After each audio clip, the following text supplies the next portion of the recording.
फेरि पनि स्वागत छ हजुरलाई चलेस युट्युब च्यानलमा। हामीले कागतीको कमिलो कसरी बनाउनेको भाग 2 लिएर उपस्थित भइसकेका छौँ। यसमा मलाई मेरो छोरी चलेस गोदार अनि काटिराखेको राखेको छु। हामीसँग कुनै टेक्नोलोजी नभएको कारणले बाबुले कटिङ गर्ने मैले निचार्ने काम गरिराखेको छु। सायद सानो केही साधन भएको भएदेखि सजिलो हुन्थ्यो होला। हामीले यहाँभन्दा पहिला पनि कागजहरू काटेर निचारेर मात्रै राखिन्थेन।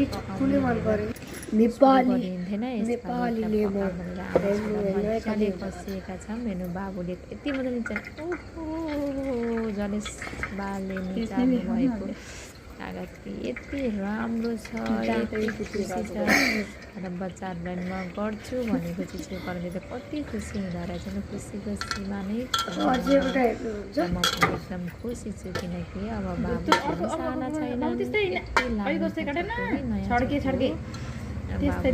काटेर पनि इन्जोय गर्नुभएको छ। अर्को चाहिँ के हुँदा हुँदा थोरै हात पनि काटिरहेको छ। मेरो हात काट्यो 3-4 घन्टा लाग्थ्यो होला। दुईजना आमा छोरा कसिएको भएर 2-2.5 घन्टा त हामीलाई काट्नै लाग्यो। अब पकाउन कति घन्टा लाग्यो। एकदम राम्रो छ। पहिला चाहिँ मैले सर्लक्क निचारेँ, पछि छाम्दा एकदम गाह्रो भयो। पछि पहिला गाह्रो भएको भएर पछि चाहिँ मैले एकैचोटि जाली राखिदिएको छु। एकैचोटि भयो। एकदम रस छ। बाबुको हात काटेछ, आया दुख्यो मम्मी भन्दैछन्। बेलुका अफिस लागिन्छु भनेको नो नो नो नो हुँदैन भनेछु। मैले चाहिँ निचारिराखेको छु। थोरै छ काटेछ हात। नगर त म गर्छु भनेको भो मम्मी गर्छु भनिरहेछन्। अब बाबुलाई धेरैको हात पनि कस्तो दुखे जस्तो चिसो भयो। बच्चामा त हो ननस्टे थुप्रो हेल्प गर्यो बाबुले। म आफै गर्छु अब धेरै छैन भनेको। यति रसिलो छ। म आफूले काटेर निचार्दैछु। यति रस देख्न सक्नुहुन्छ। यति रसिलो छ। मबाट पानी नै रस आयो।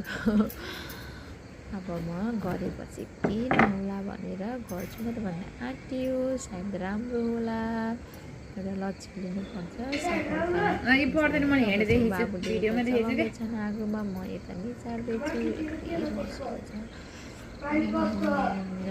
चाहिँ हामीले बताउनु मात्रै राख्यो। यसपालि चाहिँ पकामै भनेको।